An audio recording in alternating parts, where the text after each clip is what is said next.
For thousands of years, desert travelers of the Sahara spoke of a great oasis, a legend of a lush valley and a city hidden deep in the desert.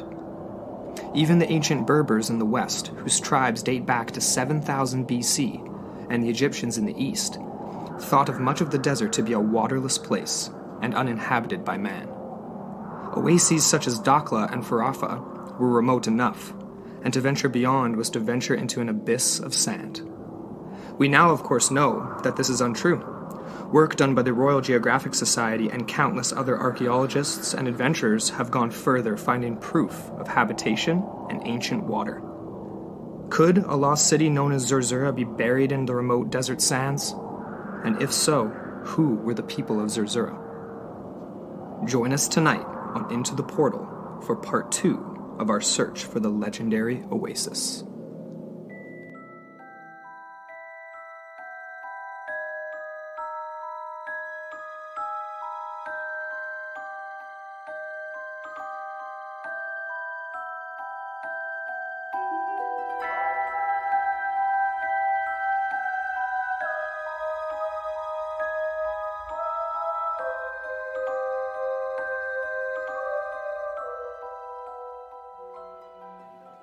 Hey everybody, welcome back into the portal. My name's Andrew McKay. And I'm Amber A.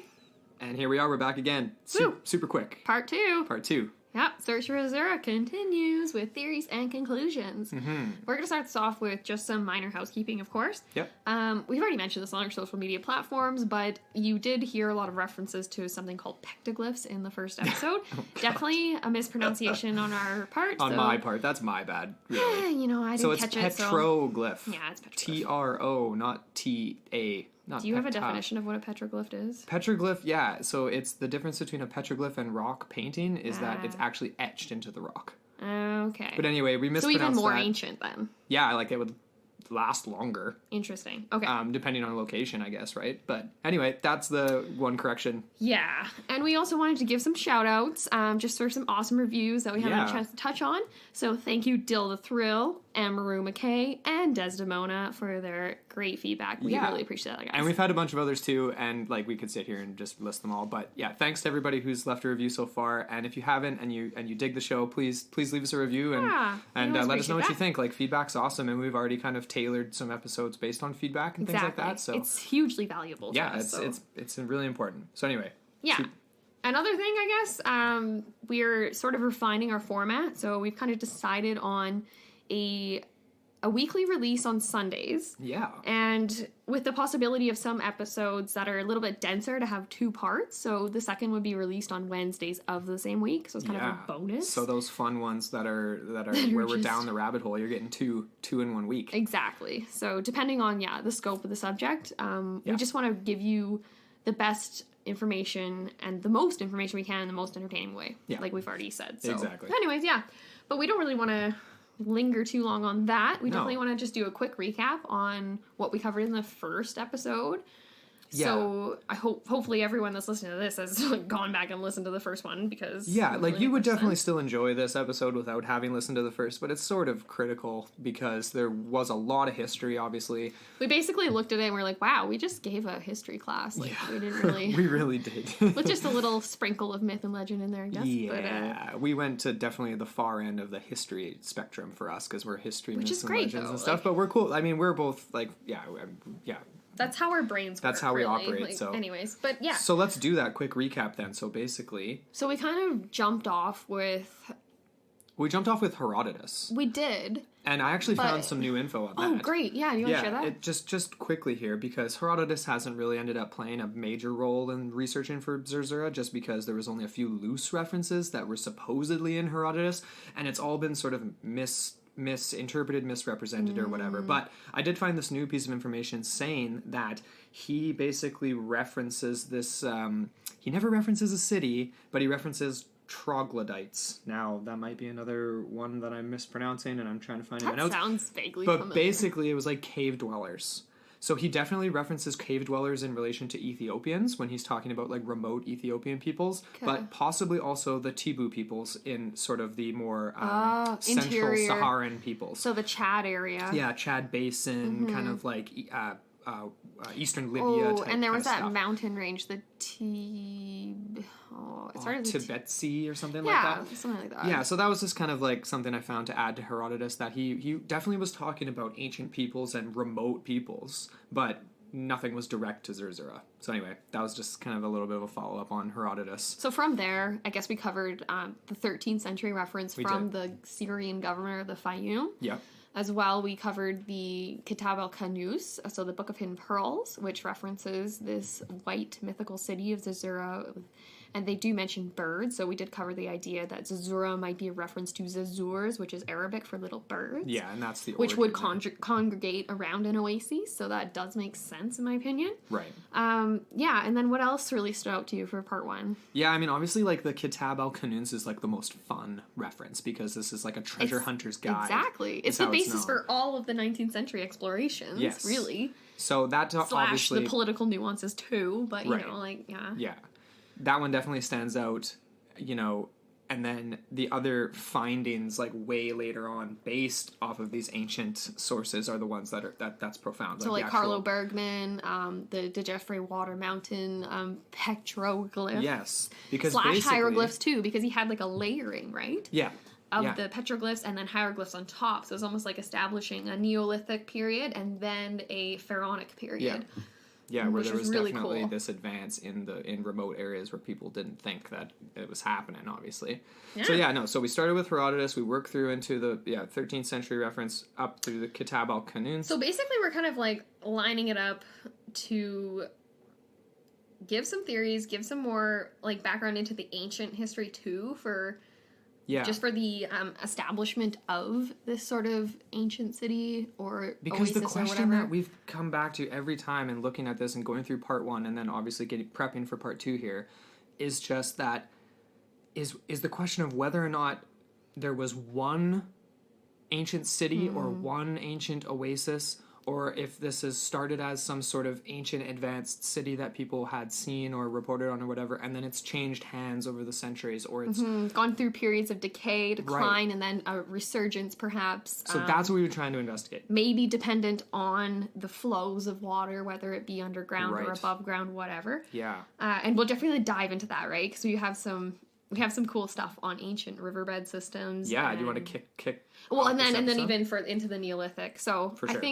I think what I really wanted to start off first was what you touched on really briefly there, with the idea that there could be multiple locations, or which is the most plausible location. Right. So again, this is kind of in a recap, but basically I got four possible locations. Okay. So the first one was from Wilkinson in the 1800s, and this was Sir John Gardner Wilkinson in his Handbook to Travelers in Egypt. And this was 1835.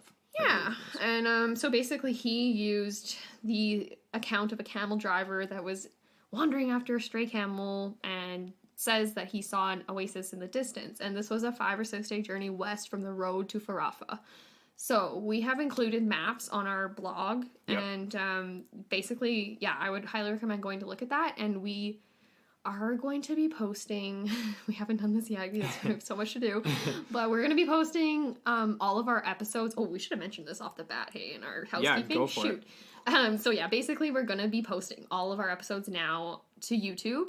So you're going to have some nice imagery to go along with it, and we're going to be inserting those images strategically in the recording. Yeah. Exactly. So when we're talking about a location, you're going to see it on a map. Yeah, exactly. Because I feel like that's super important. I'm a visual learner, so I feel like a lot of other people are. Obviously for topics like this, like we're dealing with locations and different time periods and different things like that, so it can be keep tough. It all straight. Yeah. And we appreciate you for sticking with us for fun ones like this, because it is cool. It's like if an ancient civilization could have built a city known as Zerzura that predated the Egyptians, blows my mind, and that's what we're really trying to get into here. Exactly. So anyways, slight deviation from the plan there, but okay. So back to the possible locations. So we covered this one. So the first one is the 5 or 6 day journey west from the road to Farafa. And Farafa is a fairly central oasis. Yeah. I mean, it's remote, but it's central enough. Central within Egypt. Yes. It's, not central. It's like, it's in the middle of it's like a 20-minute walk from the nearest 7-Eleven, you know? Oh, yeah, you got a strip mall, you got KFC down the way there, you got everything you need. Yeah, nowadays you might, I don't know. Except for Tim Hortons. I don't think they made it out there yet. No, probably not. But anyways, yeah, so, okay, we got Wilkinson's description, and then he has another alternative description, right? And so that is the 2 or 3 days west of Dakhla. Right. And he had some corroboration from Johnson Pasha, the guy that claimed to have the manuscript, the Kitab al-Kanuz in his possession. So that was Johnson Pasha, sorry. And he similarly argued that Zerzura will be found in the vicinity of Dakhla. Okay. And he actually uses the Kitab al-Kanuz, like the actual ordering of the words on the script, to corroborate his argument. So basically he says here, so its arrangement on the scribe itself basically makes it seem as if the description of Zerzura is under a subheading under a description of the oasis of Dakhla. Interesting. So in that sense, he's saying these are basically one and the same. They're neighboring, and so we can't discuss them as a similar. And he actually says here, this is a quote, he says, "I can see no reason for supposing any intention on the part of the scribe of breaking off and beginning with another locality. Besides, he notes that the road at its beginning passes through palms, vines, and running springs, which pretty clearly shows that he is still dealing with the same oasis." So, anyways, that was his take on it. I guess there could be, if anyone could find this frickin' manuscript, we could maybe have some alternative explanations, but apparently it's missing. Conveniently. Yeah. So anyways, so that's the second location. Again, so now the third one I would say was Laszlo Almazi's or Mazi, whatever. His interpretation was basically that they would find it on the northwestern side of the Gilf Kabir. Right. And he basically, after doing his expeditions, he did 3, I believe. I might have that wrong. But basically he described finding the 3 wadis, the 3 river valleys that were described in the book of Hidden Pearls. Right. The Kitab al-Kanuz. Oh my gosh, I can't say that. It's a mouthful. But anyways, he described that basically that's what he thought he had found. And that he sort of finalized it there. Like he did. Was like, I found it. But he did. And he told it to people, like, and we saw it in that documentary on the Lost Army of Cambyses II. Yep. They reference him. There was a contemporary of Almazi that was actually interviewed on that documentary, and he said that Almazi took it to the grave. Yeah. And that he didn't share it, but he said he knew where it was. Which, that could be just a thing of pride. I'm not sure. Right. Like, he's just like, oh yeah, like, I spent so much time there. I'm the be all end all. I know everything. Like, whatever. Yeah. It could be just some. The part about that to me, when I think about that today, obviously is like, we can take that and we're sitting here in 2018. It's like, okay, I'm going to hop on Google Earth and I'm going to go just a little further than those 3 wadis that he discovered in the Gilf and take a look. But it's like, you don't see anything. But it's just a question of whether or not. We looked. These things. Yeah, but it's like, this is all satellite imagery, obviously. And it's like, well, is part of this buried in the sand? Is it carved into the side of a cliff? Like, is it basically invisible? Not just from satellite imagery now in 2018, but almost as if you were standing 100 yards away from it in the desert. If you're not standing in the right spot, what I mean? It's all about your perspective, hey? Yeah. And even, like, because the Gilf Kabir is a plateau. So you do get a rocky outcrop all along its edges that kind of dissolve into the sea of sand. Right. And so potentially there could be even into the edge of the plateau, right? Yeah. Like, I've seen. Well, we see that today. Like, even there's crazy. I'm thinking Central South America. Yeah, like there's dwellings carved into places where people should never be. But similar in the sense that it's like the same type of like difficulty of living in like the rocks, the rock face and stuff like that. Yeah. Anyway. So there's that, and so anyway, so that covers 2. Possible. 3, I should say, of the 4. Yeah. And Almazi, his whole idea about it being located in the Gilf Kabir region, which is the very southwest of Egypt. It's like literally, it's like on the border of Egypt and Libya. Yes. Yep. And so basically, he was corroborated by Harding King of the Zerzura Club, right? Because he actually made a really significant discovery in the teens of the 1900s. So I'm thinking like he started exploring in 1909, and then throughout that whole like into the 1920s, that was when he was publishing his articles. Yeah. But basically, he discovered Two Peaked Hill, which was a very significant landmark for future explorers, and this was 200 kilometers southwest of Dakhla. Okay. So that's heading into the range of the Gilf Kabir. So he was already heading that way. It's about halfway. Okay. And then so basically what he found was a bunch of dead birds. Again, we did mention we this. mentioned this, yeah. And they had these olives in the stomach, and he used this to predict that there would be oases, like plural oases, found approximately 400 kilometers southwest of Dakhla. So that puts it right in the neighborhood of the Gilf Kabir, in the northern area of the Gilf Kabir. So, yeah. So that's another really highly... I honestly feel like that's the most plausible. Yeah. But we do have that other mention from the 13th century Syrian governor of the Fayoum, which basically said that an abandoned settlement known as Zerzura was found on the northwest border of the Fayoum. So this would be really... It would be really northeast.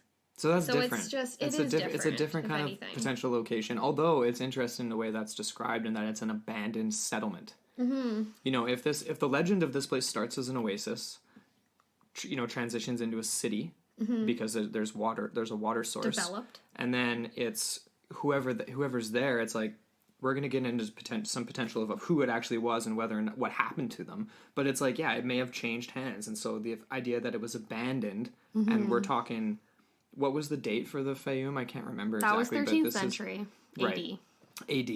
So when was it abandoned? Like, you know what I mean? That's like, exactly. how What recent was the this state abandoned? of decay? Like, exactly. Mm-hmm. So it'd be nice if we had more details on that, but that's, yeah, interesting for sure. Yeah. So those were sort of the predominant locations. So we just want to really briefly cover that again so that people have a gist. But we're going to be focusing more so on the Gilf Kabir region. So the most southern location, most southwestern, I guess. Yeah. And because it aligns with the most theories that we've come across, I would say. The most evidence too. Just, the most theories, the most evidence. Theories formed from the evidence that we've seen, And also just, I mean, the one thing that you just need to know, like it's super obvious already, but it's just that like all these places are unbelievably remote. And like we mentioned in the intro, even ancient Egyptians and ancient peoples, they didn't go that far. Like they did not venture that far. They thought it was instant. They thought you were going to die. If you went out that far, like that was the land of the dead. That's just it. Like they actually thought it was the end of the earth, like the earthly realm. Like even how it's described in ancient Egyptian, like the idea of the traveling of the day through the sky quadrants. I'm not an Egyptologist, so I can't really. No, it's a cursory glance. Details, but yeah, they saw the sun as rising where their earth realm began, and so anything past that horizon was basically nothing. Yeah. So this was very ancient, though. Totally. And obviously they did explore, but anyways, yeah. So. All right, are we ready to jump off from the? I think so. Cool. I guess we want to cover some of the. I had this. Well, okay. I thought this was really interesting. You found a similar source, different than the one I found, but both talking about the same thing, and that's ancient water.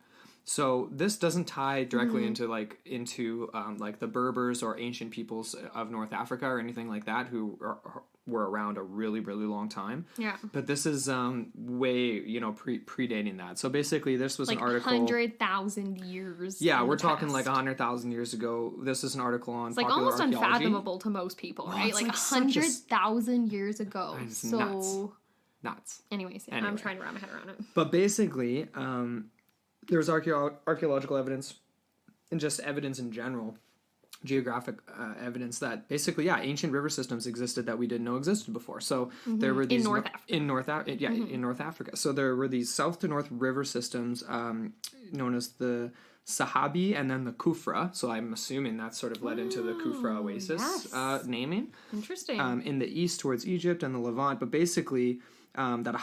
Basically the quote, the article says, quote, it's exciting to think that 100,000 years ago, there were 3 huge rivers forcing their way across 1,000 square kilometers of the Sahara Desert to the Mediterranean, and that our ancestors could have walked alongside these ancient river systems. Mm-hmm. So the reason I wanted to just mention this briefly was just because it's like we didn't necessarily know these existed before, and it would have made possible wetlands that that could have lasted longer than obviously we didn't know it existed at all. But that's important. And also green corridors. So yeah, like these routes that early peoples of Africa would have traveled to head north into Europe and things like that. But if these green corridors existed, how long did they exist, and who were the peoples that branched off from them? I mean, obviously we know that like the Berbers in the West date way back, but it's like, it's significant. And you even have to think, like, as these started to dry up, there would be pockets. Yeah. Green pockets. Yes. Which would form oases and all this stuff. So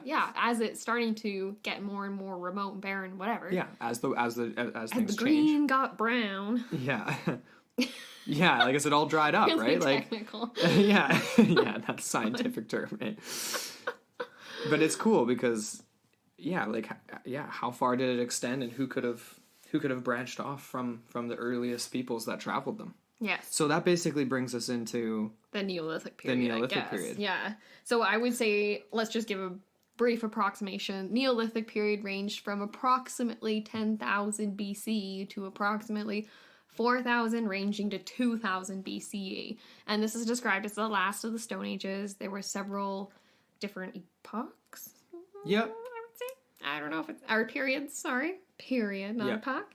But Neolithic was the last of those. And this was when we had the birth of farming, right? Yeah. We had the Neolithic Revolution. Yeah. So things like, exactly, like herding, domestication of animals, of crops, and things like that. So people are starting to settle. Yeah. And we came across some really cool information that supports the connectivity of the peoples residing in these areas we're discussing. So like the Abu Balas Trail leading away from Dakhla towards the Gilf Kabir. Yeah. There was evidence found by Carlo Bergman, the guy from the 1990s/early 2000s, who basically...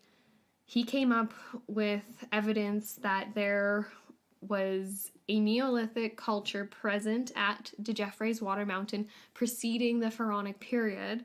And he actually found these petroglyphs that he interpreted as maps of wells and irrigated fields by means of small canals. Right.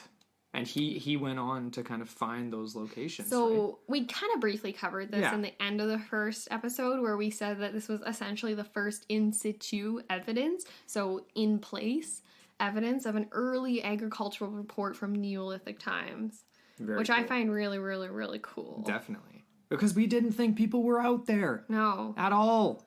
And there's other sources I have that basically say there's anthropological evidence of the Neolithic period in Egypt beginning approximately 7,500 years ago. So this is when they're cultivating wheat and barley, herding sheep, goats, cattle, and pigs. Right, and this was before they were starting to record things. So it's like our recorded Egyptian history starts like 4,000 BC or something along those lines or something like that. But people were there. Mm-hmm. People were definitely there.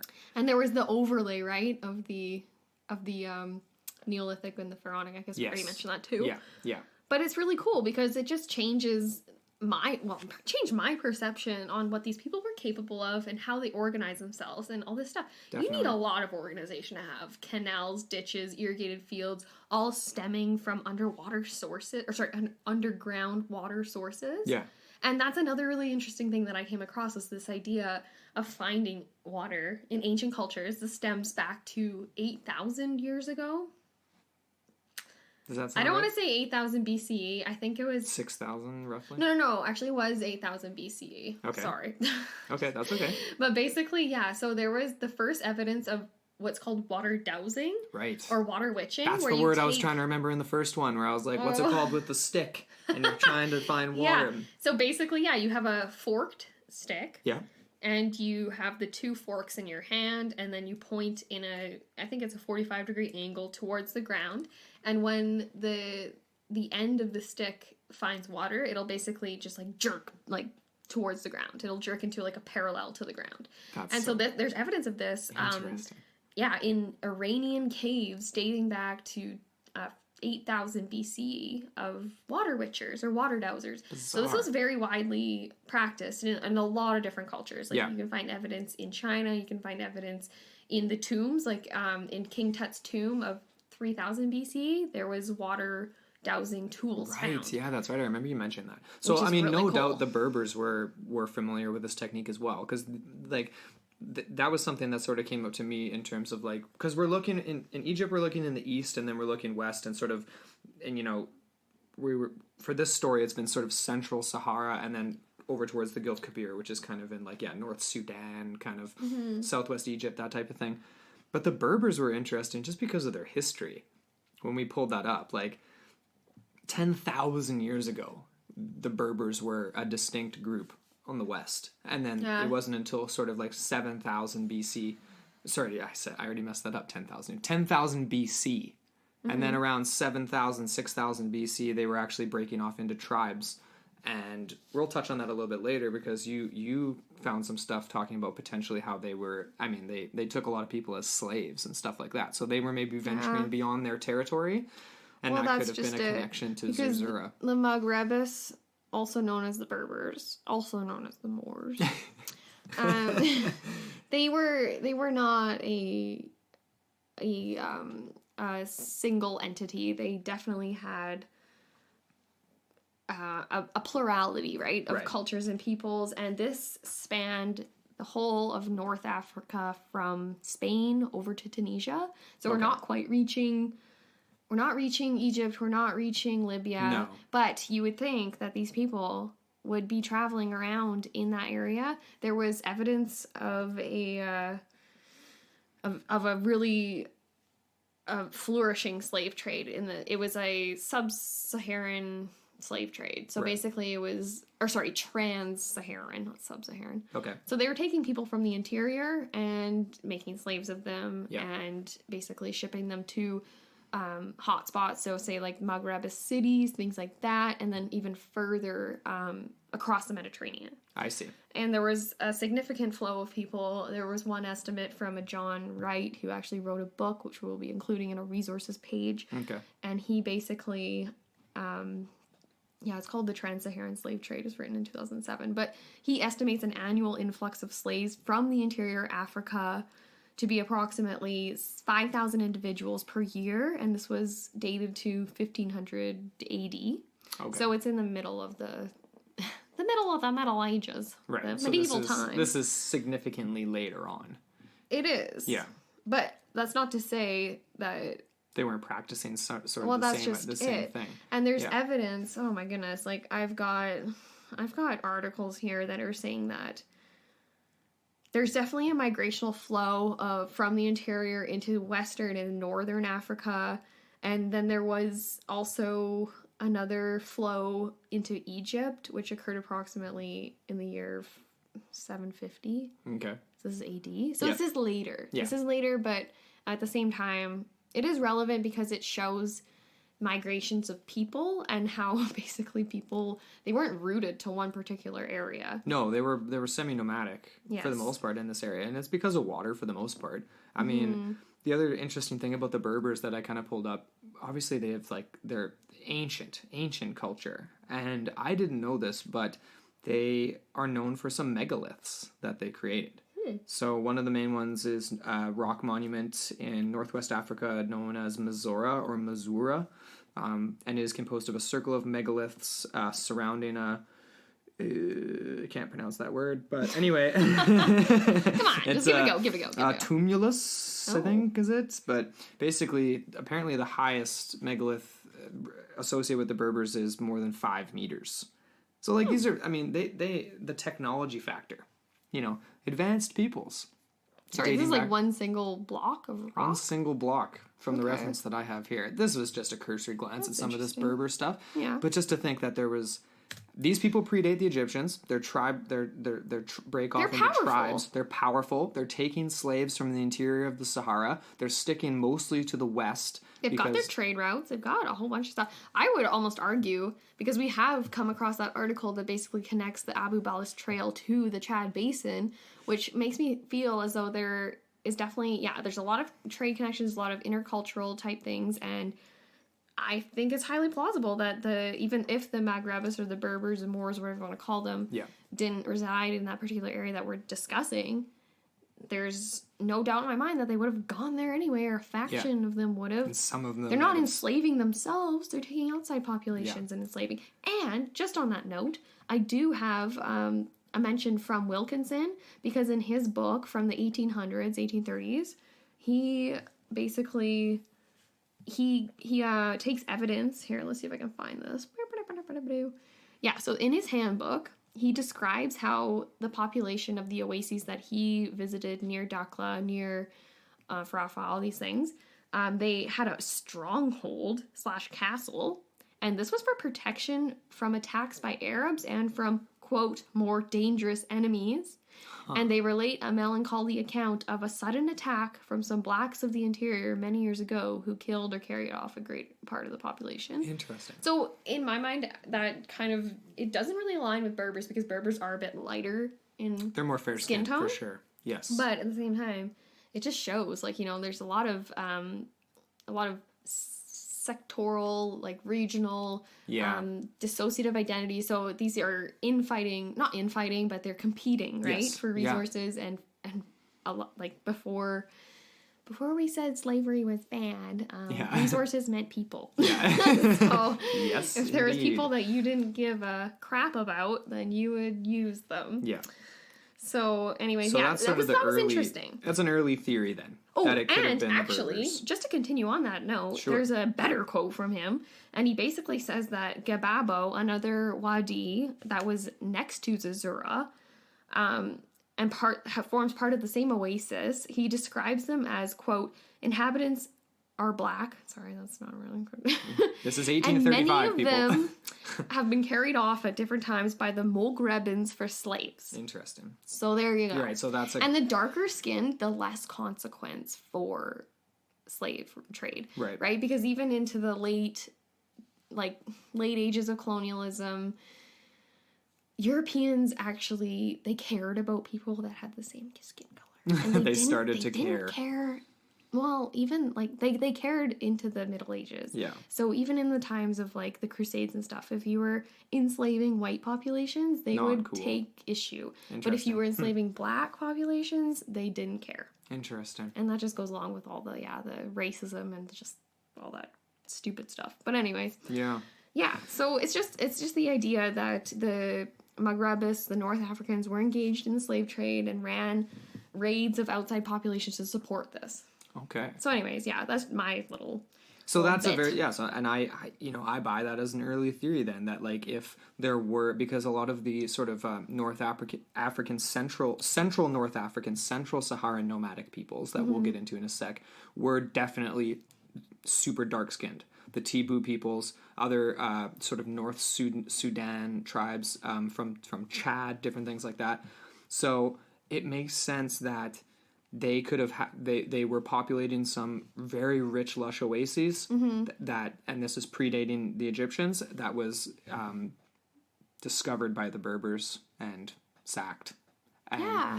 And possibly inhabited by them, which would account for some of the later references to the people of Zerzura being fair-skinned. Yes. That we'll get into in a sec. That ties into it. Mm-hmm. So I think, moving on from the Berbers, is basically coming into the Camel Driver story, right? That was the 1481. Right. And he was the camel driver that got lost in the desert. He almost died. It was like a week-long sandstorm. Olaf Copper. People can die in deserts and sandstorms. Anyways, yeah. So we get into the idea that the people of Zerzura were lost crusaders. So this is an alternative theory. Okay, so just quickly recap that camel driver story a little bit more. Because it was the ruby.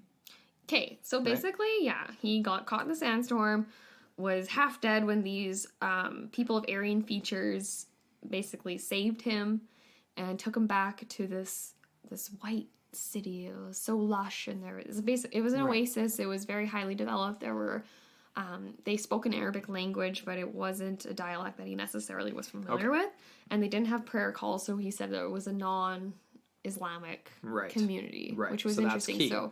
So and the straight swords too, and the straight swords. Arabs. So the main things from that story are obviously. I just said Arab sphincters. No, skimters or whatever they're called. Is that what they're called? It's SCT. Skimtars or yeah, something. It's got a weird spelling anyway. That's hilarious.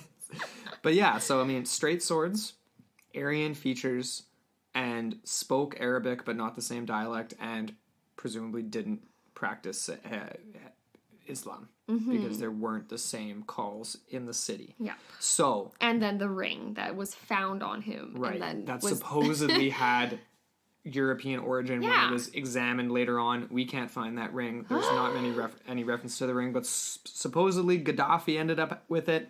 And possibly one of his kids before he was assassinated later on, and who knows where it is. Yeah, but, it made its way into the hands of King Idris, and then he was deposed of by Gaddafi in the 60s, 1960s. So, this account basically gives rise to the theories of obviously Aryan peoples occupying Zerzura. Yeah. So, we'll start, there's a bunch of them. Mm-hmm.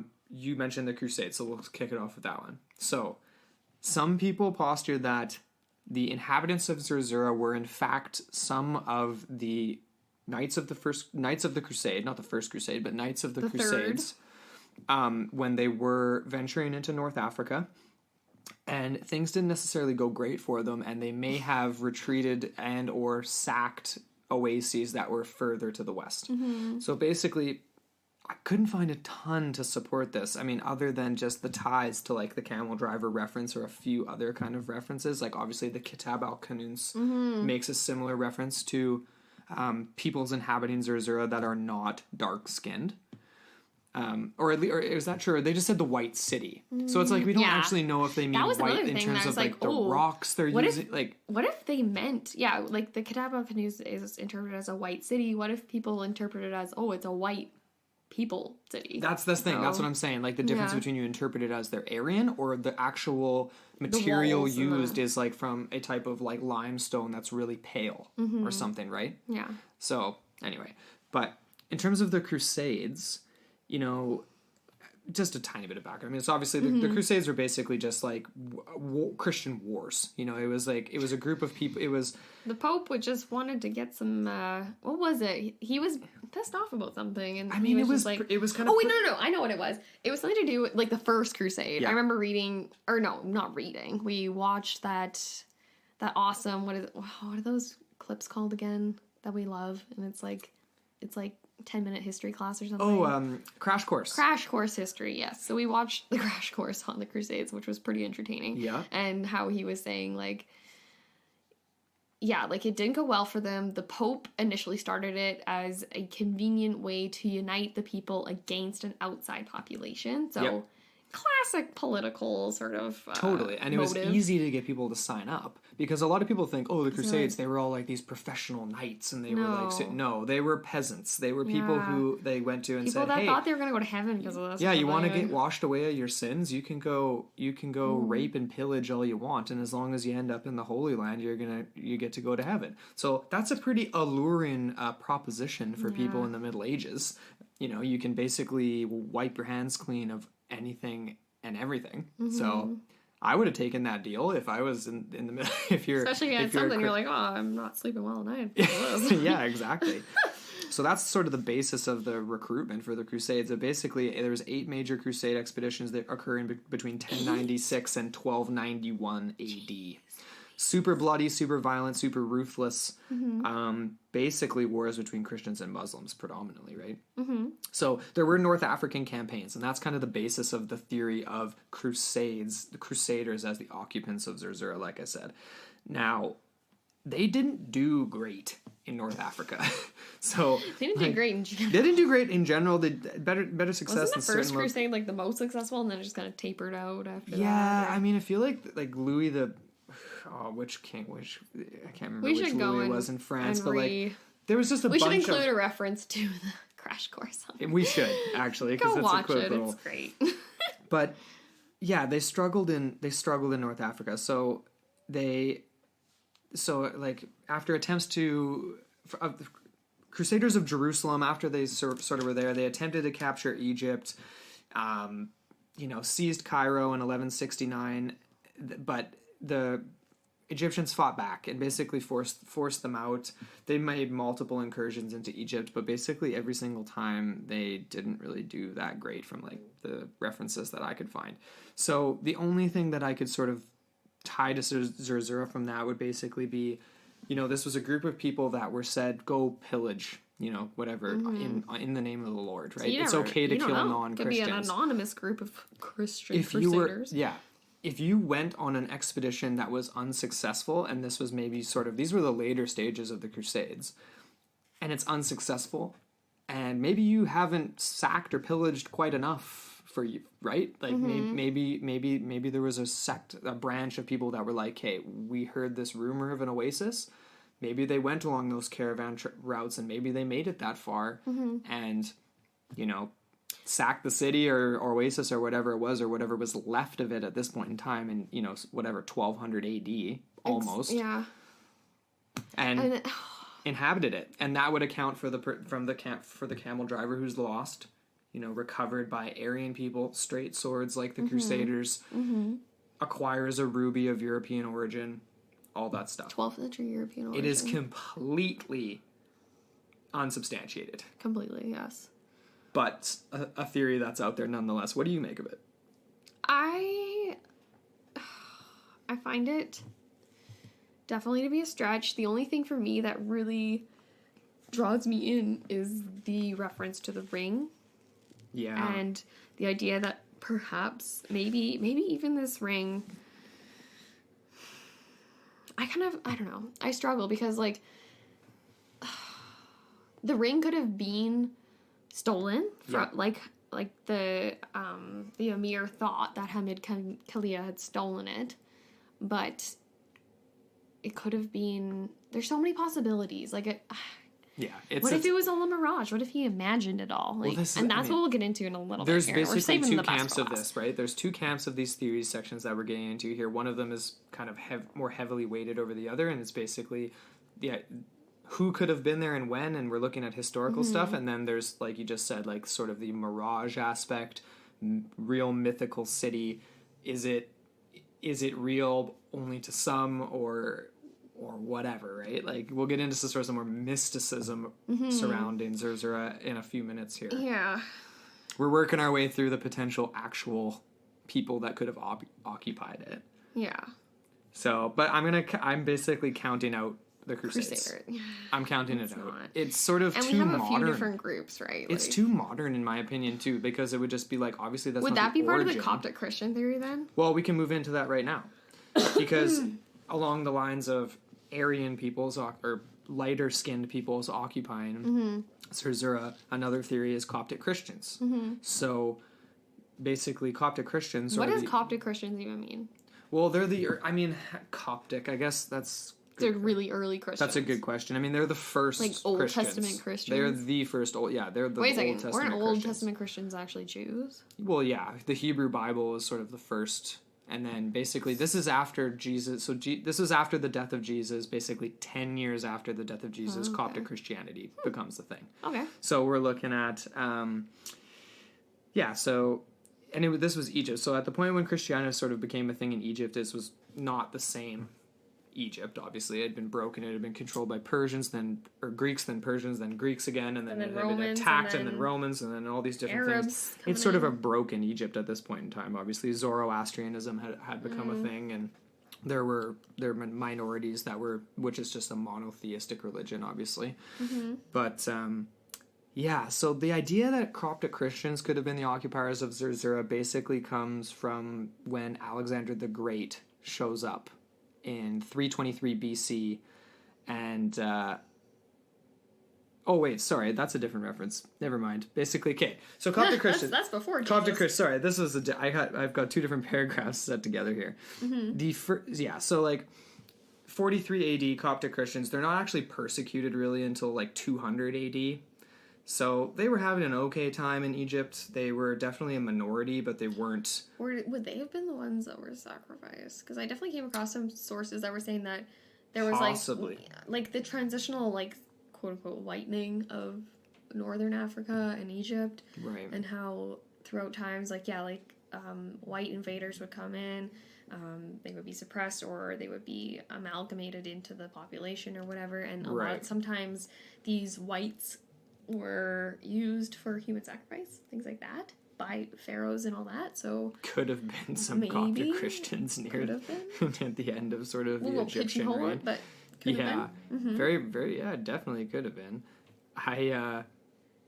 Once again, I could not find a ton to corroborate it. And sorry, that Alexander the Great reference was for the Zoroastrians. Okay. So basically, just to finish off with the Coptic Christians there, again, right aligned with the Crusaders for me. Like, I don't think it's that accurate. So like 201 AD is when the first major wave of persecution in Egypt starts to happen. Did some of them flee? Possibly. They weren't exactly like the most likely group to be able to be like, hey, yeah, Coptic Christians, they definitely just ventured off into the remote Sahara and survived. They didn't descend from nomadic peoples. They didn't have any of these skills necessarily. It just would have been out of pure survival. Mm-hmm. And there's not really much evidence. Fleeing persecution. As and the so same thing goes for the Zoroastrians. So that's where that, like I said, the Alexander the Great reference shows up in 323 BC and persecutes the Zoroastrians. He's not cool with it, and he burns their books, and they're being killed and stuff like that. So once again, that would basically be the only thing that ties to Zerzura there, is that they followed a legend. They're like, we're not safe here. We need to find somewhere where we're safe. Mm-hmm. Obviously, a remote oasis in the middle of the Sahara where most people don't think anyone can survive is probably going to be a safe place. Could it have been Zoroastrians? I don't know, but that's another sort of loose theory that's out there. I don't think. So Coptic Christians, Crusades, Zoroastrians, I'm not thinking they have a ton of weight. So even before that, what do you got? Well, we have some Old Testament stuff too. And we have... You know it's going to be juicy when someone starts a sentence off with that, don't you? We have some Old Testament. We got some Old Testament stuff here for you. We're getting testy with some Old Testament stuff. Because there's the idea that perhaps one of the lost tribes of Israel was the population of Zerzura. Oh, that's a juicy one. Let's get into that. Even before that, there's another offshoot that precedes that basically says that the lost tribes could have been Moses and leading the exodus of the Jews. Right. And, I did look into this a bit, because I was like, maybe. But, all the evidence points to an eastward flow of migration.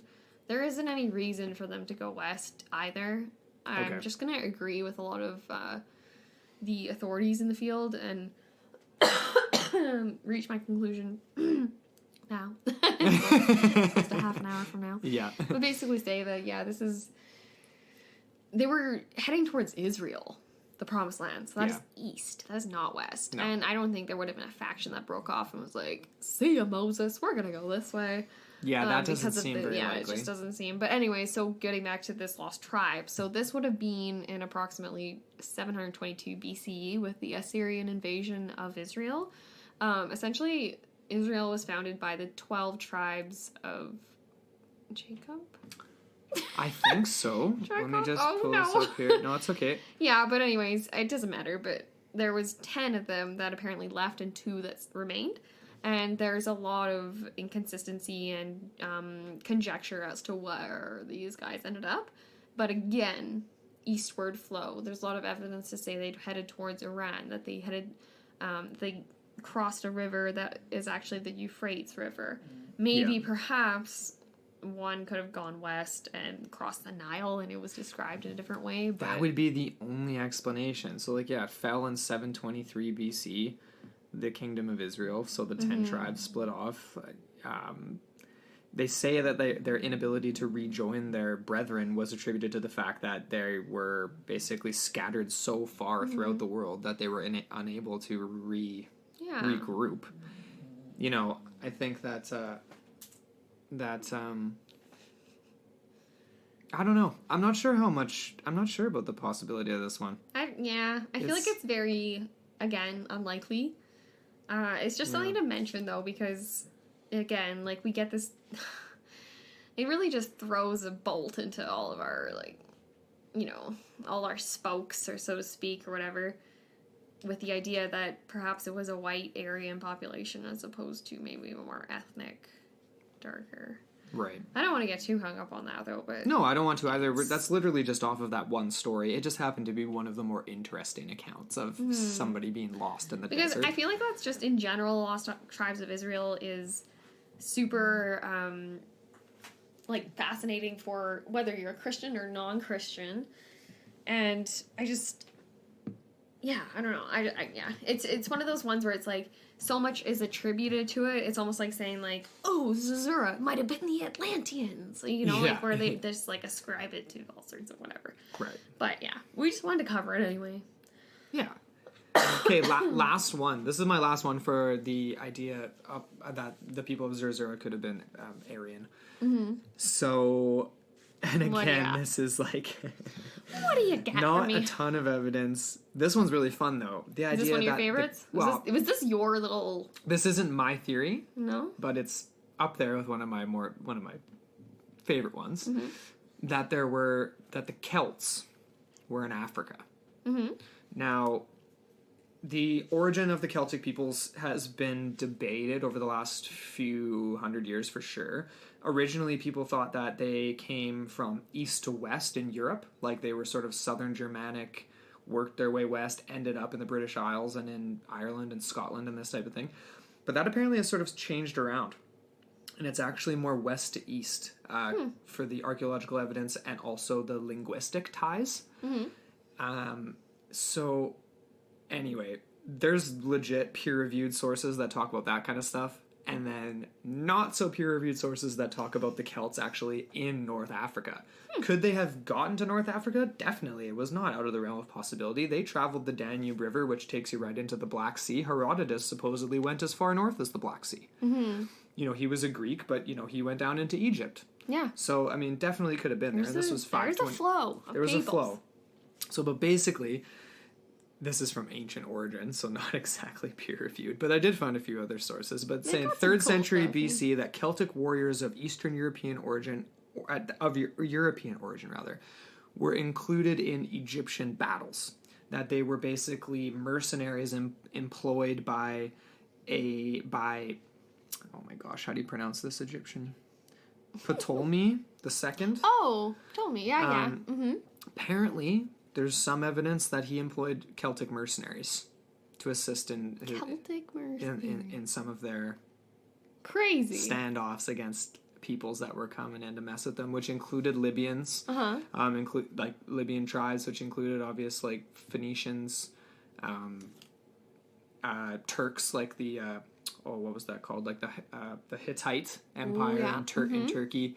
And they needed some help, and apparently they contracted Celtic mercenaries, which is really cool. Like, some people even say that, like, they stuck around. Celtic warriors found a new home in Egypt, married local women, you know, there was Greek historians that made reference to this.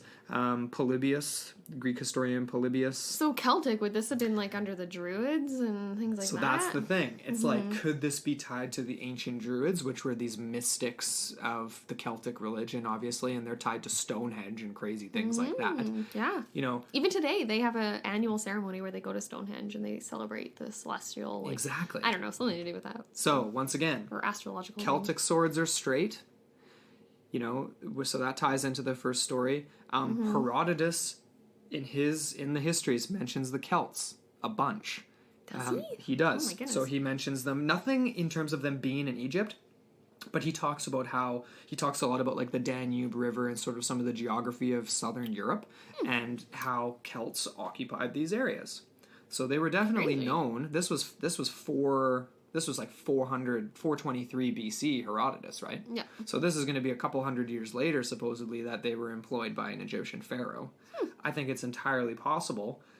If anyone was going to be hardy enough people to, you know, win a few battles, if you're a group of mercenaries that are going to be like, you know what, we're going to follow a legend, It all kind of ties into the same things. It's either you're fleeing and you're going to follow a legend to try to find safety, or you're a hardcore group that's going to follow a legend because you maybe didn't get quite enough if you're a crusader, or if you're a Celtic warrior, maybe your final destination isn't in Egypt, but at this legendary oasis that possibly they got to and occupied. So Celtic warriors, as the Zerzurans, the later Zerzurans anyway. Very intriguing. Is sort of, and that's the last theory that there's sort of some loose evidence for along the lines of Aryan population. Or European origin, or fairer-skinned origin. I thought we had something on Nordic. You know, I tried to find some, and it just ended up coming back to the Celts. Oh. Because here's the thing, with the Vikings, they didn't really start their whole deal until after the Bronze Age. Like, so, and we're going to get into, I'm going to talk about the Bronze Age collapse, 1200, because that's going to be my main theory. Okay. They kind of came along after that. Okay. There could have been early expeditions of Norse or something like that, but it's like, so you're talking Celtic peoples being in this area at what date? I'm talking like 300 BC. 300 BC. I'm talking like before Christ, possibly even before that. But if Herodotus was writing about it, then... Well, he wasn't talking about them in Africa. Oh. He was just talking about them in general. Okay. And he refers to them at their locations in Europe, and that they're familiar with the Danube River and all this kinds of stuff. I see. Yeah, sorry. So he didn't actually directly reference them in Egypt, but they're there. I mean, they're in the... they're in the discourse of people, of historians, travelers, the people that know about military history. So that's a possibility. I think the possibility of Celts in Egypt and having a branch of them go off and occupy oases has more weight than the Crusades, to me. Yeah. Because the Crusades had one specific purpose. They did, and they wanted to get home. They wanted to get home. You know, the Celt, like this was earlier. This would be maybe people more open to settling somewhere. Yeah. Or so cool. I think that's a pretty cool one. I like it. Yeah. Okay. We're moved on from that though. So basically, moving on. Yeah, I find that super interesting. I didn't find anything about Celtic people, so I know this is all new. I kind of like went down. It's so hard because you kept telling me I were like sitting across the you're like, I'm going down the rabbit hole here. Like, it's just nothing but rabbit holes with this. Like we literally, you could spend an entire 3 episodes. My favorite theory that I haven't even mentioned, we're saving for last, is going to be super down the rabbit hole. So. I want to get to those, so let's get through some of the rest of these too. Well, geez, Louise, how many more you got there? Well, okay, so basically I was just going off of... So, okay, those were all based off of the idea that these people were fair-skinned. So now I've got some stuff sort of based off the idea that it could have been an ancient North African kingdom. Okay. So this is basically just going off of some information on the Tibu peoples and some anecdotes from Almaji, Clayton, and Wilkinson. So we're moving on from the idea that they were fair-skinned peoples and the much, much, much more likely option that the very first inhabitants of Zerzura were, in fact, peoples of North Chad, North Sudan, the Tibu peoples, basically, nomadic North Africans. Right. And that is supported by Carla Bergman's finds, right? The Abu Balas Trail. Yes. And the article written by Thomas Schneider that basically connects that to the ancient Paleo Lakes in the Chad Basin. Right. Yeah. And so that was, again, later on, you mentioned earlier Wilkinson. He makes a reference to, like, the oasis of the blacks. Definitely not politically correct, but the idea that... plural. Oases, so multiples. Yes. So, and that to me, and that makes me think of the Tibu peoples right off the bat, because they're in that area, and because there is evidence of them found not only in the Gilf, but also at the Uinette mountain range. That was discovered in 1923 that we talked about in the first part, and so the petroglyphs and rock paintings there are tied to the earliest ancestors of the Tibu people. Cool. Was that the Cave of Swimmers, or was that the Cave of Swimmers? I couldn't find if it was directly tied to the Tibu people or not. The Cave of Swimmers is fascinating though, because obviously they're swimming. There's water. What the heck are these people swimming in? Obviously there were wadis around, but it's like you ain't just swimming in some little pond. if you're painting it because it's significant. You know what I mean? Like there was much more significant water source there at the time when that was painted. Exactly. So, yeah, Wilkinson mentions the oasis of the Blacks 5 or 6 days west on the road to Farafa, another oasis called Wadi Zerzura. Mm-hmm. You know. And you have Gababo. He did reference some other, like, the Simmertane people and the Ergodowain people, and I tried to look into those, and I couldn't find any. They're really tough to find. There's so many different names. That's what makes me think, like, he was literally there, on the ground, asking people. It's, like, almost like an ethnographic type thing, where perhaps, there's just no written history for these people. Right. Or if there is, you really have to dig into those anthropological journals and whatever, because, otherwise it's tough to find. Yeah. So the other thing sort of corroborating that it could have been the earliest possible Tibu peoples was the encounter that Al-Maji had with an Arab man in the 1930s. Mm-hmm. And I mentioned this in part 1, but I'll mention it again. So obviously we know that the Italians were in North Africa. There was a lot of imperialism going on there. A lot of competing this is pre-Second World War, and there was the same before the First World War as well. But the Italians apparently had made their way to Kufra, and there were some refugees from that area, and one of them ended up speaking to Al-Maji and telling him just about where he was from and sort of the history of the area that he knew. And basically, this guy, like I mentioned in the first episode, was just going off about how there's many places that are of the Arabs and there's many places that are not ours, that do not belong to us, and the places that are beyond those that belong to the Arabs are those of the Tibu. Mm-hmm. So this is like an old man from a super remote oasis in the 1930s. Obviously, this is like oral tradition being passed on to him. This is real talk. That they just know of these places. It's just like this thing. They know it. They know what's theirs. They know what isn't. And this idea that there's something so far beyond that belongs to the Tibu makes it sound so remote. And just makes it sound so distinct and unique from anything Arab. You know what I mean? Like there's a huge it's almost like a dichotomy. Yeah, between almost. The two. Yeah. So what did he say here? So he said like basically Al-Mazi spoke with an old man who was a refugee in the 1930s. He said, and he was talking about Zerzura, he said Kufra oasis did not always belong to the Arabs. Long ago it was the land of the Tibu. So even Kufra wasn't the land of the Arabs before. Interesting. So it almost to me sounds like they were venturing, like Kufra came later. There was oases they were at before, more remote. It's almost like they're working from the middle to the coasts, these nomadic peoples in terms of their connection. And there's references from Egyptians saying that there were constant connections from these random nomadic peoples from Libya and people coming from the west, but they didn't ever actually really know where they were coming from. They were nomadic, but they were like, where are you coming from exactly?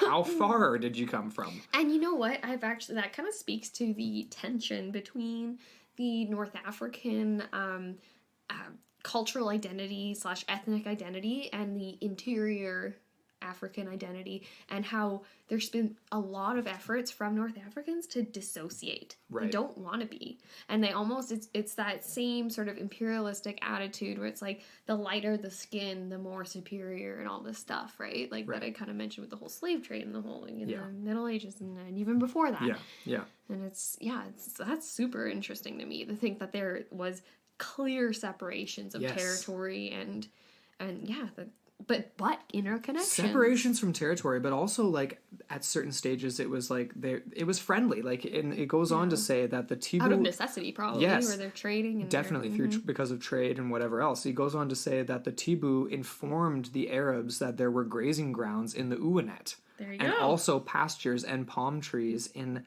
Murga. There are also know of valleys with great grazing grounds such as Wadi Zerzura. So and another thing too is like if you have multiple cultural / ethnic peoples in a region or whatever, maybe these tales that come about and the minor discrepancies and the things that don't really line up are just a result of that, right? Possibly. The result of the linguistics, of the interpretation of the perceptions of the people witnessing this, all this stuff, right? Yeah. So that's very cool. I like that. Yeah. I mean, I got a few other things on here, but it's basically just along the same lines, like well, even what you already mentioned Herodotus, right? And the whole reference to the rock people and how the Tibu wasn't that interpreted or like translated into rock dwellers or something, or rock people? Yeah, it translates, so there's sort of a bunch of different spellings of it, and some of those variations in spelling translates to rock people in sort of different North African dialects and Arabic dialects, I suppose. Yeah, they were obviously living super, super remote. There's another sort of quote here, just to go along what I was saying about the Egyptians, constantly engaging with peoples from the West, but never knowing exactly where they were from. They knew who they were, but never how far they'd come from. So like Berbers, Libyans, other Arabs coming from the West happened all the time. But when darker skinned peoples like the Tibu, or descendants or related peoples of the Tibu, would come out to the outlying Egyptian oases, they would vanish back into the desert.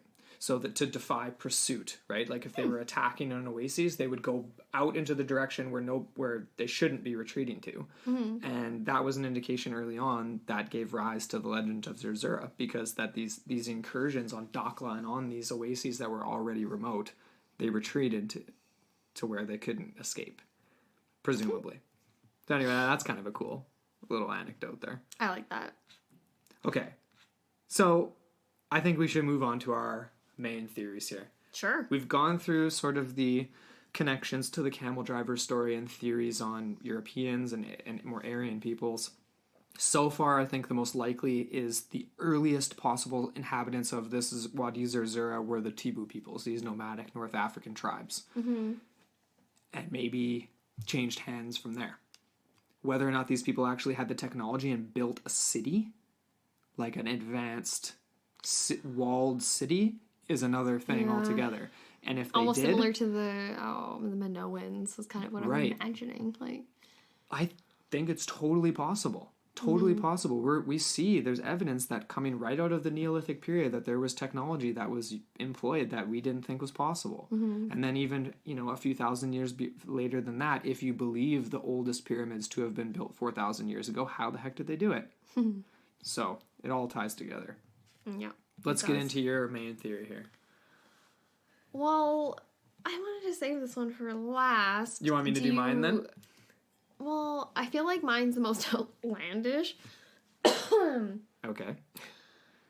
But that all depends on, I don't know, how far you want to dive into the paranormal, I guess. I think we should definitely save yours for last. Because it's into the realm of the paranormal. Well, because, you're still, I feel like your main theory is definitely a little bit more historically based. Yeah, it is a little more historically based. So, do you want me to get into that? Want me to just go for it?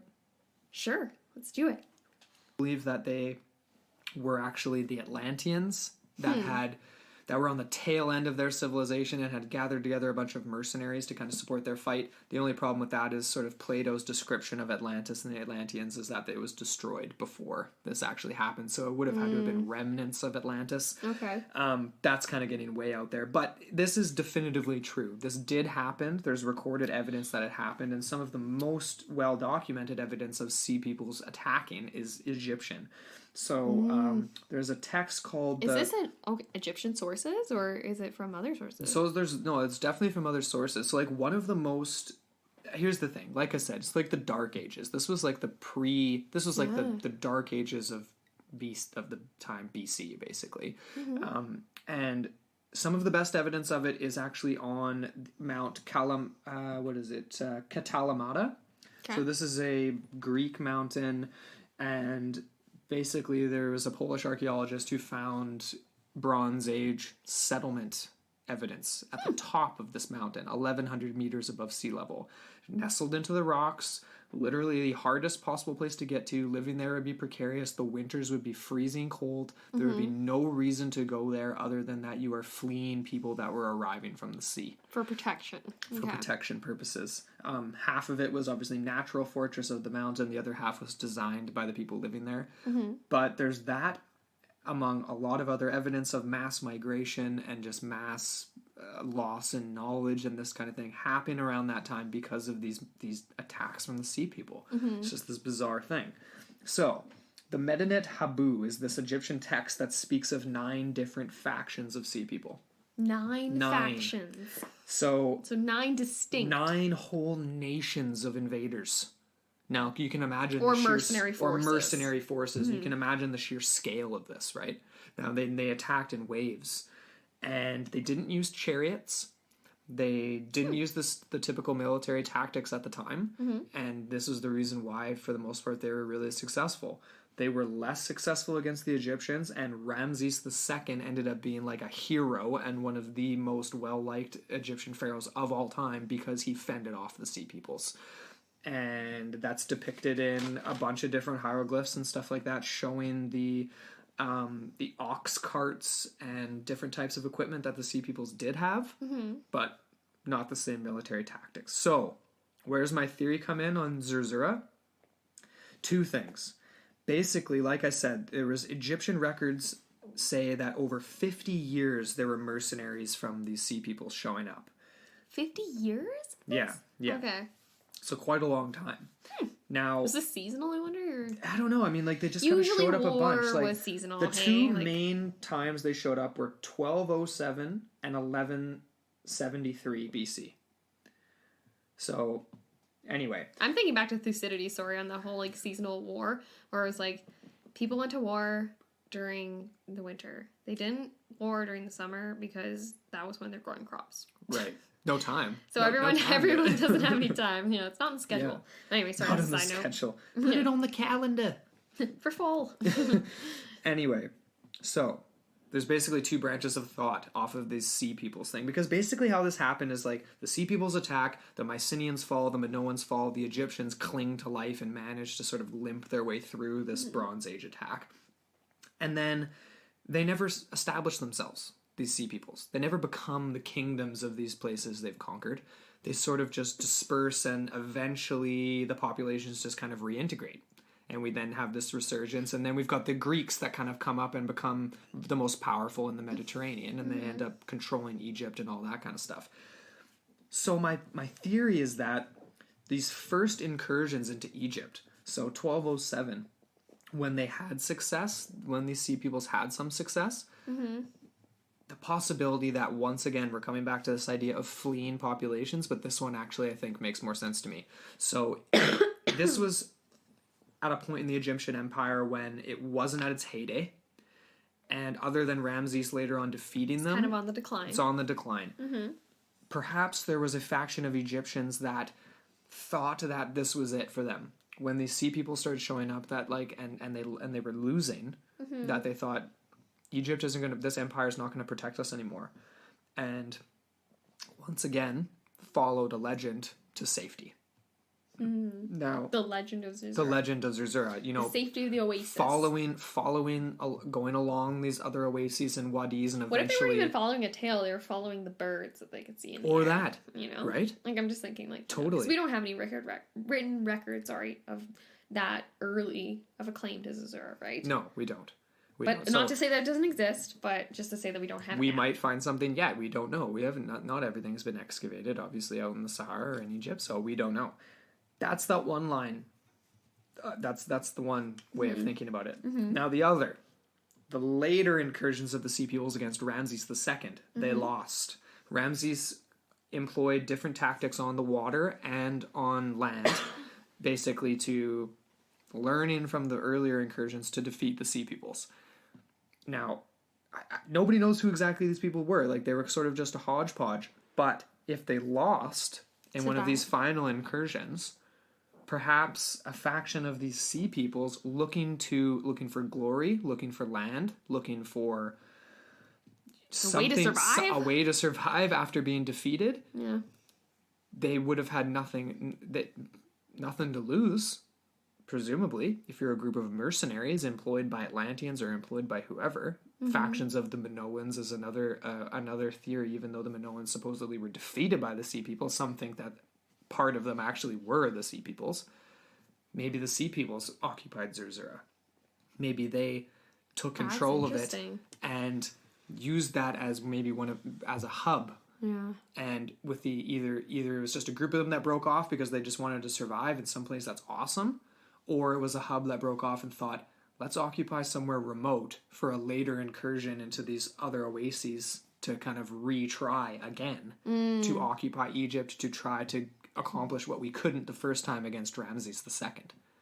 That's my theory. I honestly feel like the Sea Peoples is its own episode. Oh my gosh, the Sea Peoples is totally its own episode. My question is, like, when they were doing these waves of attacks, were they just there to plunder, or were they there to colonize? It seems to plunder. Seems like and that reminds me of the Vikings and things like that, yes. Right? Where they're seafaring, they're very able, and they're not there to set up shop. No. They're just there to take what they want of yours. They might have set up semi-permanent settlements, but not permanent settlements. And like we see that with the Vikings in North America. And it would have been coastal. Totally. Yeah. Like even Greenland, all that kind of, yeah. Yeah. So this is sort of a different spin-off of that. That's cool. I really like that. Yeah. It's just, there's just such a lack. Like, I would really like to dive into whether or not there's other precedents for the Sea Peoples attacking different people throughout time, or like preceding this, or like exactly, because we read into the Minoans and we watched a documentary and how like it's kind of a mysterious decline, right? So basically that could be explained by an attack from the Sea Peoples. Yes. There was the other explanation where there was that huge tsunami caused by the explosion of that volcano. Yeah, what was that? What was that island called again? Well, Crete, I think, got cut. Like, is where. Well, that was where the Minoans had their main. Civilization was from there, and then extended throughout. Was it Santorini then? Yeah, that was volcano. Yeah. Yep. Santorini, that was what I was thinking of. And then some people have posited that was Atlantis, and the explosion was, and yeah. So basically, the explosion and the eruption of the volcano made a crater that basically took away half the island and created a huge tsunami that made its way to Crete and to all these. So they're basically saying that the palace of King Midas would have been severely affected. Half the island would have been destroyed of Crete. Yeah. So, yeah, I mean, anyway, I just wonder if there's any other examples of seafaring people even further in Europe and then traveling along the coast. What if they went along the coast of Africa? Well, and that's totally possible. Like, Sea Peoples is going to be its own episode, 100%, because it's really fascinating to me, and like we're not going to get into too much detail, but obviously, like, just to give some examples, some of the right this second, some of the theories on who the Sea People could have been Sardinians. There were 3 different tribal factions in Sicily at this point in time, sort of like 1500 BC leading up to 1200, where this stuff started to happen. So Sardinia, Sicily, sort of some of these other areas of the Mediterranean are the hubs of where these mercenaries would have sort of culminated. Is one of the theories. There's other theories that they could have been Norse. Like, this was pre-Viking raids. Like, this was before, like, right? Anyway, that's for its own episode. But regardless of who they were, they did show up and mess with the Egyptians.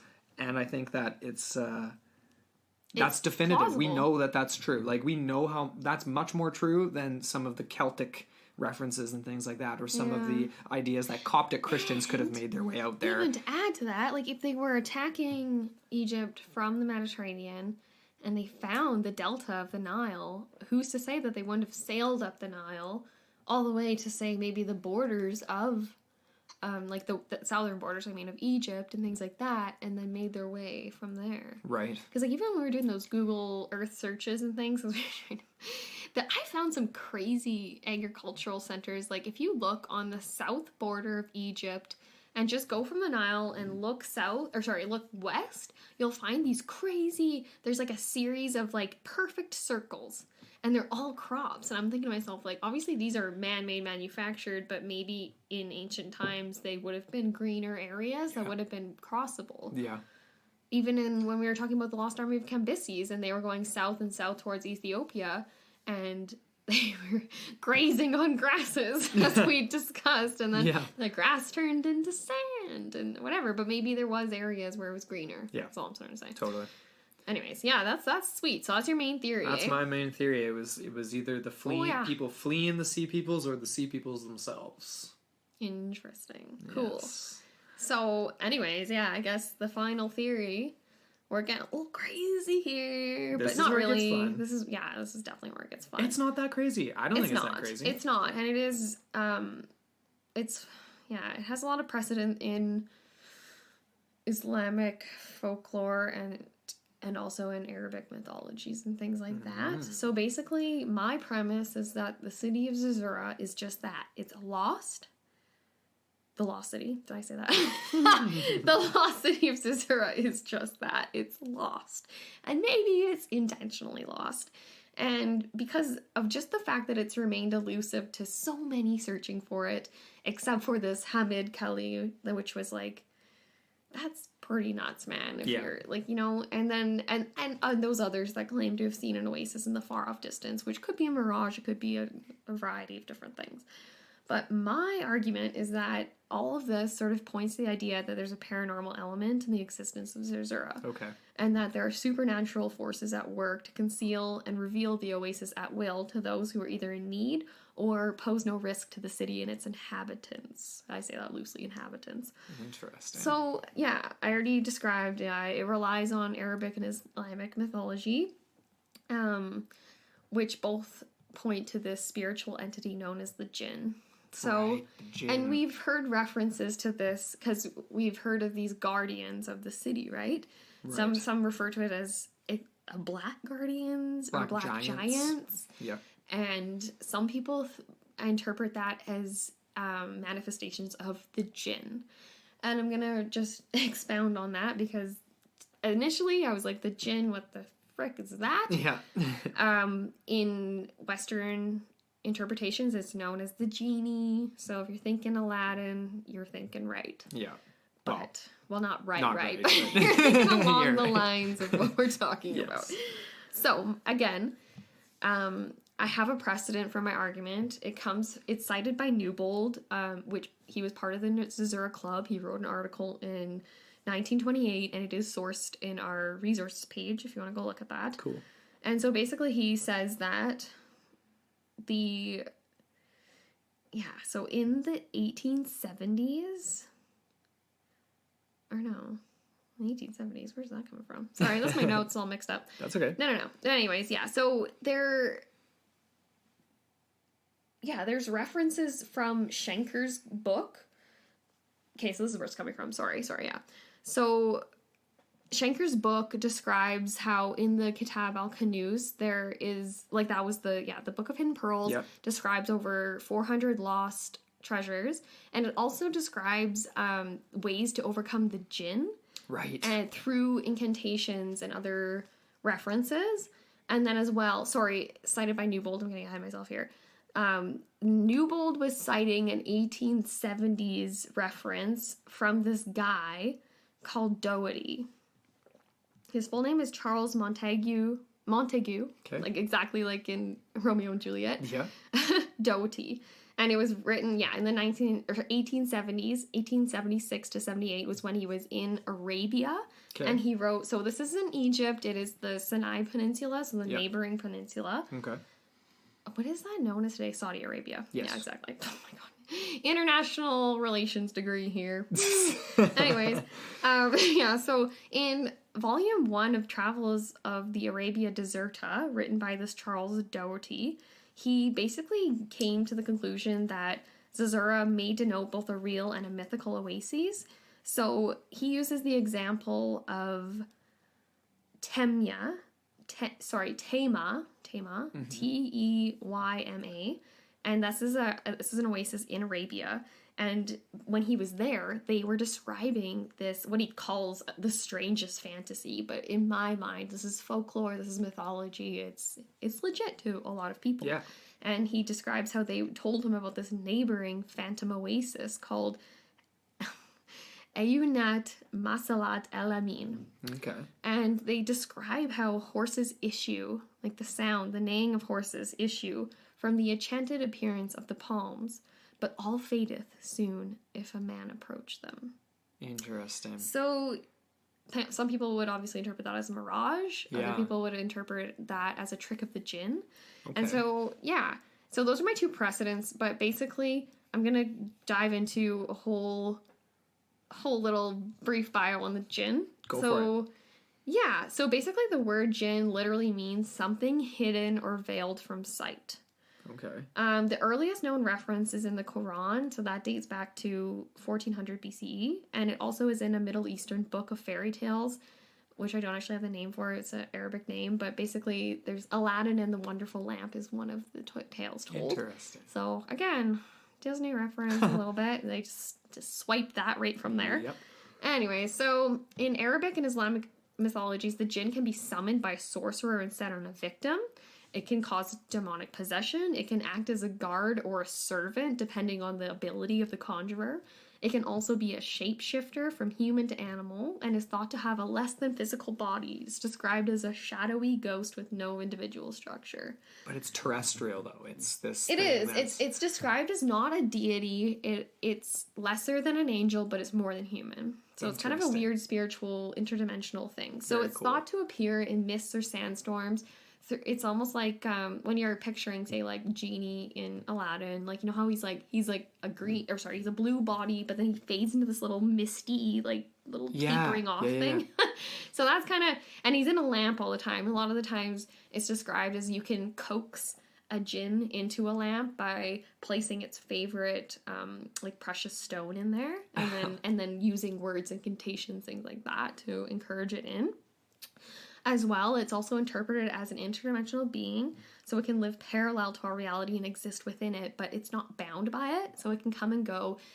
There's instances where it basically travels from, like, it travels instantaneously. Like, it can just, like, you know, like, teleport, essentially, or whatever. Right.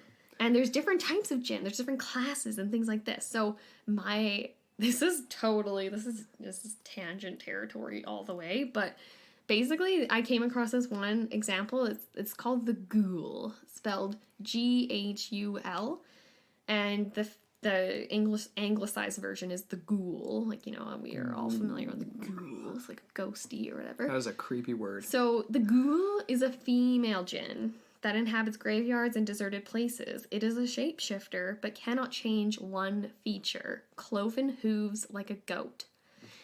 When I heard that, or read that, sorry, I instantly thought about Skinwalker and how, like, I just honestly started to think about this as a Middle Eastern / Islamic Arabic interpretation of what we call in the West, in our own, like, North American mythologies and folklore, the shapeshifter of the Skinwalker and all this stuff. So I thought that was really, really cool. That is an interesting sort of cultural crossover there. And so these different classes, so there was the ghoul, and this is a more malevolent one. Okay. And then as well, there's the Sela, which is another really rare female jinn. It's able to shapeshift, and it's able to manipulate its surroundings and people. So I'm tying this into the 1481 story of the Camel Driver, and how I'm thinking that he could have been bewitched by a jinn. He could have seen things that he thought were there that were not there. Right. He could have seen a culture there and peoples with fair skin that were not there. Okay. And the only sort of, like... Could the flip side of that be that they are there, but that it's like, that's the place of the jinn? Is that because when we were first talking about this, that was sort of like the flip side of that? It would be like, so they're the guardians and they protect it. Right. And so maybe what they can do is they can disguise an entire oasis or entire walled city that's, like, bountiful, whatever. They can disguise it as a desert sand dune. As if it's not even there. Right? So that's the flip side. Very cool. Either they're conjuring something that isn't there for some people to see and some people that are in need, like Hamid Kalia, which he would have died if nothing had happened. Right. And they are described as that, right? Like guardians of some sort. So it's not as if they're all mean, they're out to get you. Like, they can help. Yes. So anyways, there's that. And just another cool side note was the idea that many modern Egyptians, up to 48% in this one peer-reviewed study that I read, who experienced sleep paralysis, they claim to have been visited / attacked by a jinn. And so to me, again, we get the references to Skinwalker through the cloven hooves, but we also get the references to shadow people, because a lot of the times they're described as exactly that, a shadow person, a shadow of a being that can stand on top of a sleeping person, can choke a sleeping person, can stand beside their bed, and people experience this. Obviously, within the modern scientific lens, this is all described as sleep paralysis that people are interpreting in different ways. Yes. And they did a cross comparison between people in Egypt versus people in Denmark. Okay. Just to see the cultural nuances and things and the belief systems. But yeah, I thought that was super cool. That's an interesting way to think me, of it. yeah, the jinn. And and I've come across like people from Islamic blogs and things, and they even say like the jinn can be ascribed to magicians, like to even like there was one guy that referenced the Bermuda Triangle as the home of Satan. Satan spelled Saytan. This is a Islamic version of this sort of like devil or whatever. Okay. And how his lair was over water, and so that's where the Bermuda Triangle comes in, and the whole like manipulations. And apparently, there's a lot of people ascribe electronic malfunctions, things like that, to the jinn as like a trick or whatever. Yeah. Basically, the trickster, right? We see this in all sorts of cultures. Definitely, and sometimes it's benevolent, sometimes it's not. Exactly. And so I think that's a very interesting theory for Zerzura, because it sort of ties into the idea of like, are you seeing a mirage, but it could be more than that. Yeah. And you've got the what's the bounds of human perception? Right. And even this is really cool because there's according to the Ash'ari, which is a branch of the Sunni school of Islam, the existence of jinn, this is a quote, the existence of jinn cannot be proven because arguments concerning the existence of jinn are beyond human comprehension. End quote. Interesting. That is so big to me. Totally. Like, I love that because, we're so agnostic. We're like, there's so much stuff out there and we're just like, yeah. Totally. Anyways. You know what that ties into for me? Mm-hmm. I mean, we see this a lot with things where it's like, can you see, like, you can only see it in certain circumstances, or is there some sort of other force allowing you to see it, or are they making you see it because it's not there, whether it's a positive or negative situation? Mm-hmm. Like, we see that with, we're going to do a episode probably in the future on a Russian city that disappeared called Kitze.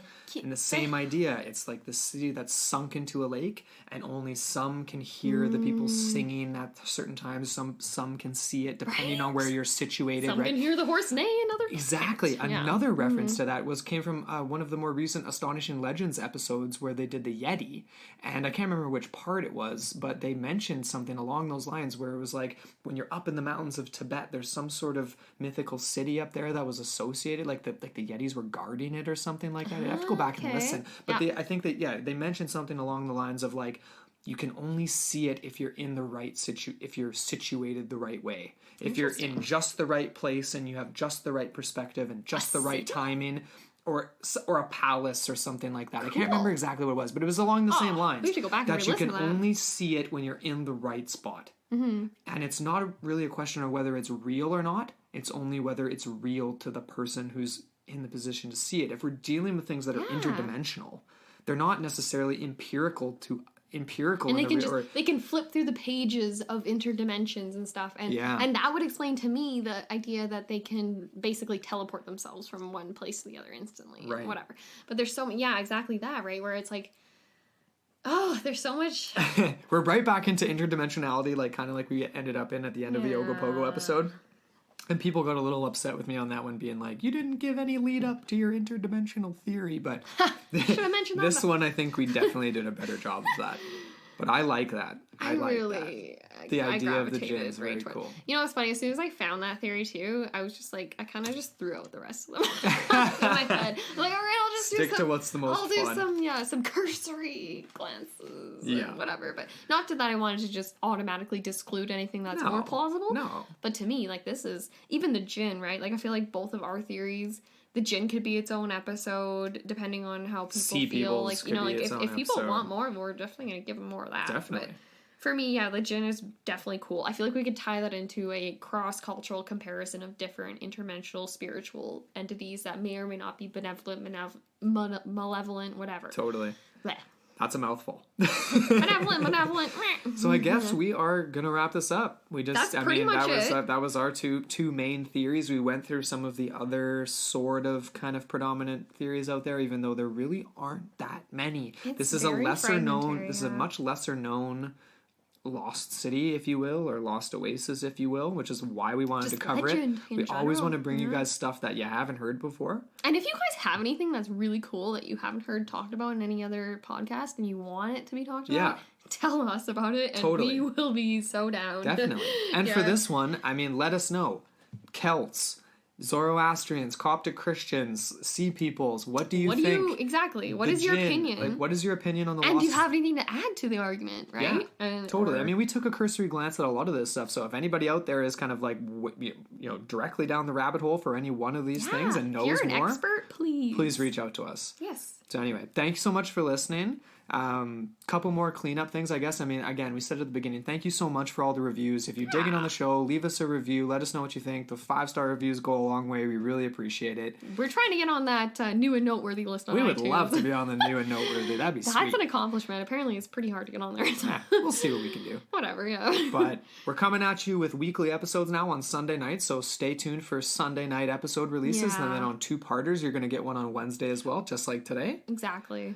And I mean, I can't really think of much else. Reach out to us at intotheportalmailbox@gmail.com for questions or comments or suggestions. And like we said too with beginning, like we're going to be putting all this up on YouTube. It's not going to be right away because we have to catch up with our other episodes and post those. And it's kind of weird. Like some wait times for not uploading but processing for some of the longer stuff. We'll be up there soon enough. Yeah, it's all good. But like, just so you know, just be patient and check back once in a while if you're curious. And I'm going to be on that like tomorrow. ASAP. So I'll be, that's my job. Definitely. But yeah, so reach out to us, Twitter, into the portal mailbox at gmail.com. Yep, that's the one. Intotheportal.com is our website, and you can reach all these resources, all the resources we've referenced, all the links to everything. Like there are so many books that I even uncovered just today that I'm going to put either into the bookstore or just put on our resources page under additional readings. Cool. Which is at the bottom of all of our like website links and stuff like that. So anyways, look forward to that if you're really curious about this. Stay tuned for that, and stay tuned for episode 5. We're already moving on to episode 5. It'll be, I guess, this Sunday. We got some work to do, but that's what's going to happen. Holy moly. Okay, that's coming up. All right, guys. Thanks so much for listening to Into the Portal, and we'll catch you next time. Stay tuned. See ya.